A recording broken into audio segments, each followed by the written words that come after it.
सत्यनारायण शर्मा जी, आदरणीय धनेन्द्र साहू जी, आदरणीय श्रीमती रश्मि आशीष सिंह जी, आदरणीय लक्ष्मी ध्रुव जी, आदरणीय अनीता योगेंद्र शर्मा जी, आदरणीय गुरदयाल बंजारे जी, आदरणीय के ध्रुव जी, आदरणीय कुलदीप जुनेजा जी, आदरणीय श्रीमती संगीता सिन्हा जी, आदरणीय विनय जायसवाल जी, आदरणीय श्रीमती किरणमयी नायक जी, श्रीमती छाया वर्मा जी, डोमेश्वरी वर्मा जी, प्रमोद दुबे जी, तेज कुमार नेताम जी, पुष्पा पाटले जी, भाई गिरीश देवांगन जी, मंच में उपस्थित सभी हमारे अतिथिगण, विभाग के सभी अधिकारीगण, सभी हमारे आंगनबाड़ी कार्यकर्ता, सहायिका, मितानिन बहनों को, सभी को जय जोहार, नमस्कार। उपस्थित सभी पत्रकार साथियों,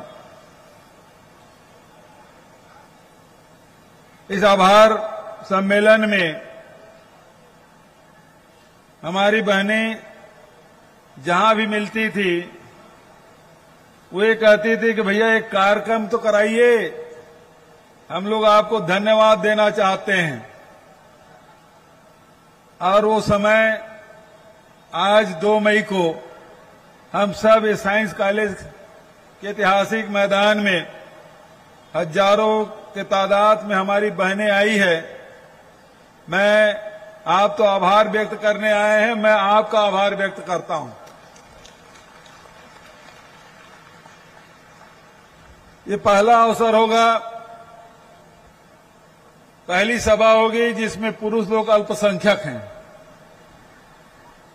कुछ पत्रकार मेरे सामने दिख रहे हैं, कुछ अधिकारी दिख रहे हैं, कुछ राजनेता दिख रहे हैं। बच्चा सब हमारी मातृशक्ति यहां उपस्थित है। हम लोग तो 1% में भी नहीं आएंगे लगता है, इतनी अधिक संख्या में आप आई हैं।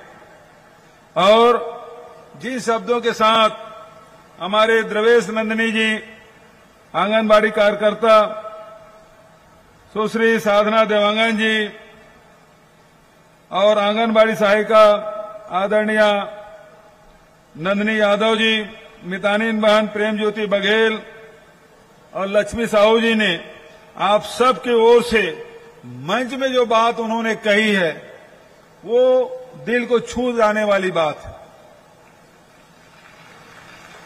आपने बिना कोई संकोच के, बिना कोई झिझक के जिन परिस्थितियों में काम करती हैं, आपके घर के जो स्थिति है, आर्थिक स्थिति है और किस प्रकार से आप परिवार चलाती हैं, उसके बारे में आपने इस मंच के माध्यम से जिन शब्दों के माध्यम से अपनी भावनाएं व्यक्त की है, मैं आप सबका अभिनंदन करता हूं। बोलने के लिए तो कुछ बहनें ही आई थी, लेकिन वो भावनाएं आप सबकी थी। और जो आपने सरकार के प्रति जो आभार व्यक्त किया, ये दरअसल में आभार हम लोगों का नहीं है, बल्कि मैं तो आप सबको 3.25 करोड़ जनता की ओर से सभी मितानिन, कार्यकर्ता, सहायिका सबको, सबके प्रति आभार व्यक्त करता हूं। क्योंकि जो आप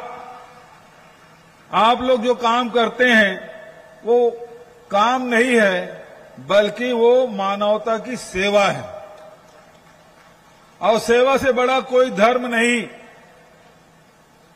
जिस कोरोना काल में डॉक्टर इलाज करने के लिए हिचक रहे थे, हॉस्पिटल में एडमिशन नहीं ले रहे थे, ऐसे समय में हमारे मितानिन, कार्यकर्ता, सहायिका जिस तत्परता से, सेवा भाव से जो आप लोगों ने काम किया है, उसका कोई दूसरा मिसाल नहीं हो सकता। और इसलिए 3.25 करोड़ जनता की ओर से मैं आपका आभार व्यक्त करता हूं।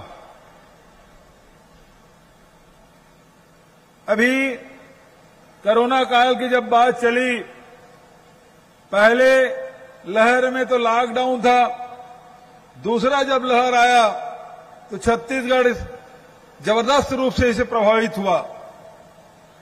सारे हॉस्पिटल, सरकारी अस्पताल, प्राइवेट हॉस्पिटल सब फुल हो गया था। उसके बाद जितने भी हमारे आसपास के, रायपुर है तो रायपुर के आसपास अभनपुर है, आरंग है, बिरगांव है, मंदिर रसौद है, धरसीवा है, तो ऐसे जगहों में बेड लगा के, ऑक्सीजन लगा के वहां अस्पताल हम लोगों ने शुरू की, जांच हमने शुरू की और इलाज शुरू किया। उसके बावजूद भी जब नियंत्रण नहीं हो रहा था तो पूरे देश में अकेला छत्तीसगढ़ है जो हमारी सरकार ने निर्णय लिया कि जितने मितानिन बहनें हैं, आंगनबाड़ी कार्यकर्ता है, सहायिका है, सबके हाथ में कोरोना किट पहुंचा दो। सर्दी खांसी हो, जांच करेंगे, रिपोर्ट जब तक के आएगा तब आएगा, लेकिन उसके पहले कोरोना किट हर मितानिन के पर्स में 5 पैकेट हमने रख दिया था। जो भी जिसको सर्दी खांसी है उस पैकेट को दे दीजिए और देखिए कि 8 दिन के भीतर में ऐसा कोरोना कंट्रोल हुआ जिसके कोई दूसरा उदाहरण और देखने को नहीं मिलता जो छत्तीसगढ़ में यहां के हमारी बहनों ने कर दिखाया। उस समय भी कोरोना काल में ऐसा कोई वर्ग नहीं है जिससे मैंने बात न की हो। उसमें आंगनबाड़ी कार्यकर्ता है, सहायिका है, मितानिन है, पटवारी है, कोटवार है, पुलिस वाले हैं, व्यापारी हैं, पत्रकार हैं, डॉक्टर हैं, सबसे मैंने बात की थी। और आप लोगों ने जिस साहस के साथ, जिस धैर्य के साथ जो आपने काम किया है उसकी मैं भूरी भूरी प्रशंसा करता हूं, आप सबको बधाई देता हूं। इसीलिए मैंने कहा आपका काम नहीं है, मानवता की सेवा है। इस अवसर पर आंगनबाड़ी कार्यकर्ता, सहायिका बहनें कुपोषण के खिलाफ लड़ाई लड़ रही हैं। छत्तीसगढ़ में जहां 40% लोग गरीबी रेखा के नीचे जीवन यापन करते हैं, वहीं कुपोषण का दर भी हमारा बहुत अधिक है। 37% से अधिक कुपोषित बच्चे हमारे छत्तीसगढ़ में जब हम लोग सरकार में आए थे। आज हमारे बहनों ने जो लड़ाई लड़ी, अब वो 37% से घट के 31% हो गया। इसे और कम करना है, इसके लिए आपको और मेहनत करनी होगी। जो राष्ट्रीय औसत है उससे भी हमारा कम होना चाहिए। इसलिए मैं आप सबको इसके लिए आह्वान करता हूं। साथ ही जितने भी कार्यक्रम हैं उसको आप संचालित कर रहे हैं। अभी महाराज साहब ने और अनिला भाभी ने बहुत सारे आपको बात बताई, आपके संघर्षों की किस्से उन्होंने कहे। मैं उसमें और जोड़ते हुए कहूंगा, ये बड़ी चुनौती है शिक्षा और स्वास्थ्य, प्रारंभिक शिक्षा और प्रारंभिक उपचार, इसमें आपको लगना होगा। हमको पहले एक समय था जब छत्तीसगढ़ की पहचान नक्सलगढ़ के रूप में होती थी। बस्तर जाने से घबराते थे, दूसरे प्रदेश के लोग तो छत्तीसगढ़ आने से डरते थे। ऐसे स्थिति में हम लोगों ने जो काम किया है, जो शासकीय योजनाओं को आम जनता तक, हितग्राहियों तक पहुंचाने में जो आप लोगों ने काम किया है, इसके लिए मैं आप सबको बधाई देता हूं, शुभकामना देता हूं। जिस प्रकार से कुपोषण के खिलाफ लड़ाई आपने लड़ी, उसी प्रकार से मलेरिया के खिलाफ संघर्ष हम लोगों ने किया।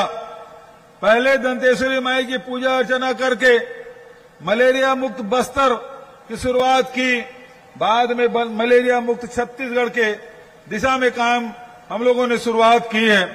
और आज ये कहते हुए खुशी हो रही है कि आज छत्तीसगढ़ में कोई उल्टी दस्त किसी की मृत्यु नहीं होती, मलेरिया के मच्छर काटने से किसी के मौत नहीं हो रही है।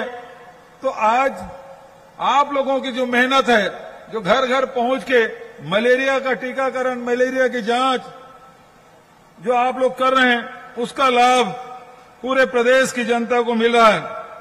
आज हमारे बहनें छत्तीसगढ़ के बारे में कह सकता हूं, हमारे छत्तीसगढ़ में कभी लिंग भेद नहीं रहा, महिलाओं को बराबर सम्मान मिलता रहा। और अनुपातिक आप देखेंगे लिंग अनुपात में हमारा राज्य बहुत अच्छी स्थिति में है। केरल के बाद यदि कह सकते हैं तो छत्तीसगढ़ दूसरे नंबर पे है। और बस्तर में तो एक कहावत भी है, अरे घर में एक लड़की जरूर होना चाहिए, क्योंकि यदि बाप की मृत्यु होती है तो बेटा तो संपत्ति के बंटवारे में लग जाता है, लेकिन रोने वाली कोई होती है तो बेटी ही रोती है। इसलिए बस्तर में आदिवासी भाई, बस्तर के लोग कहते हैं कि घर में एक पुत्री होना जरूरी है। कभी हमारे छत्तीसगढ़ में बेटियों को बोझ नहीं माना गया और बल्कि इसे और बढ़ाने की आवश्यकता है। और इस दिशा में आप देखेंगे घर को संभालने में जहां महिलाएं आगे आ रही हैं, घर के अर्थव्यवस्था सुदृढ़ करने में लगी हुई हैं, चाहे वो सुराजी गांव योजना के माध्यम से हो, गौठान के माध्यम से हो, चाहे बाड़ी के माध्यम से हो, चाहे आज अब रिपा की शुरुआत की है उसमें भी बढ़ चढ़कर महिलाएं हिस्सा ले रही है, लघु उपज संग्रहण कर रही है, खेती में हाथ बटा रही हैं और उसके कारण से घर की जो आर्थिक स्थिति है उसमें बड़ा सुधार हो रहा है। शिक्षा के क्षेत्र में भी लगातार आंगनबाड़ी, हमारे प्रारंभिक शिक्षा वहां से शुरुआत होती है और स्कूलों को हमने निर्णय लिया जितने भी हमारे गांव के हो, शहर के हो, सारे स्कूल का रंग रोगन करना है, जीर्णोद्धार करना है, नए बिल्डिंग बनाना है और उसके साथ साथ अंग्रेजी स्कूल, स्वामी आत्मानंद अंग्रेजी स्कूल की भी शुरुआत हम लोगों ने की है। तो शिक्षा के क्षेत्र में भी काम हो रहा है, अर्थव्यवस्था सुधारने की दिशा में भी काम हो रहा है और जो मेहनत आपने की है और इसी कारण से हमारी सरकार लगातार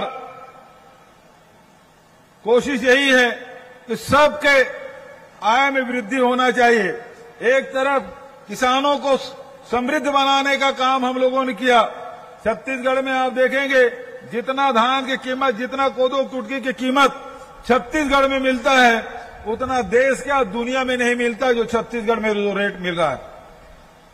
उसी प्रकार से हमने जो शासकीय कर्मचारी है, शासकीय कर्मचारियों को ओल्ड पेंशन स्कीम हमने लागू किया ताकि बुढ़ापे में वो किसी पे आश्रित न रहे, उसको भी मान सम्मान के साथ उनका बुढ़ापा कटे, उनका परिवार चले, इसलिए ओल्ड पेंशन स्कीम लागू हमने किया। और साथ ही साथ जो श्रमिक भाई हैं, मजदूर हैं, उनको भी 7,000 रुपया सालाना देने का काम हमने शुरुआत की और अभी 30 तारीख को ही हमने 2,500 रुपया हमारे जो बेरोजगार साथी है उसका प्रथम किस्त हमने 30 तारीख को ही उनके खातों में, करीब 70,000 हमारे नौजवान साथी हैं, उनके खाते में 16 करोड़ से अधिक की राशि उनके खाते में अंतरित की है।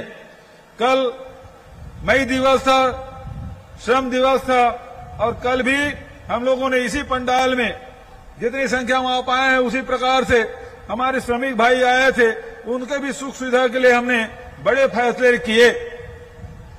तो हमारे मजदूर भी प्रसन्न रहे, हमारे शासकीय कर्मचारी अधिकारी भी प्रसन्न रहे, हमारे किसान अन्नदाता प्रसन्न रहे और जो स्वास्थ्य और शिक्षा के क्षेत्र में हमारी बहनें जो काम कर रही हैं उसके सम्मान में भी हम लोगों ने कोई कसर नहीं छोड़ा।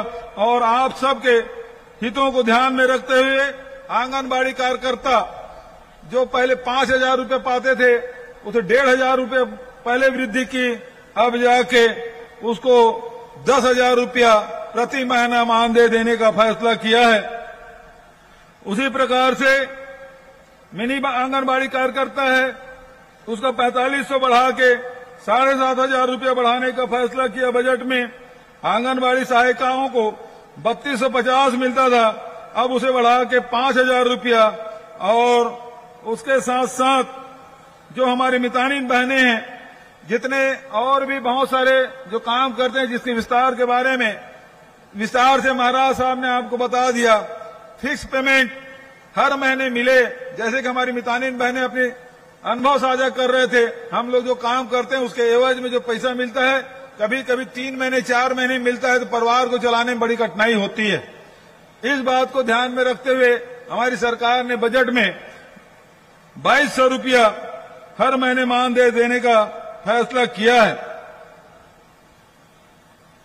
इसी प्रकार से हमारी सरकार ने जब हमारे जो कार्यकर्ता जब सेवानिवृत्त होंगी तो उनको 50,000 रुपया और सहायिकाओं को सेवानिवृत्ति के समय 25,000 रुपया देने का निर्णय लिया है। आज पूरे प्रदेश में 51,849 आंगनबाड़ी केंद्र और मिनी आंगनबाड़ी केंद्र संचालित हैं और 23-24 में शहरी क्षेत्रों में 100 आंगनबाड़ी निर्माण का प्रस्ताव है। बहुत सारी बातें और हैं। कन्या विवाह योजना के बारे में भाभी ने बता दिया, ऋण माफी के बारे में भी बताया। इसके साथ साथ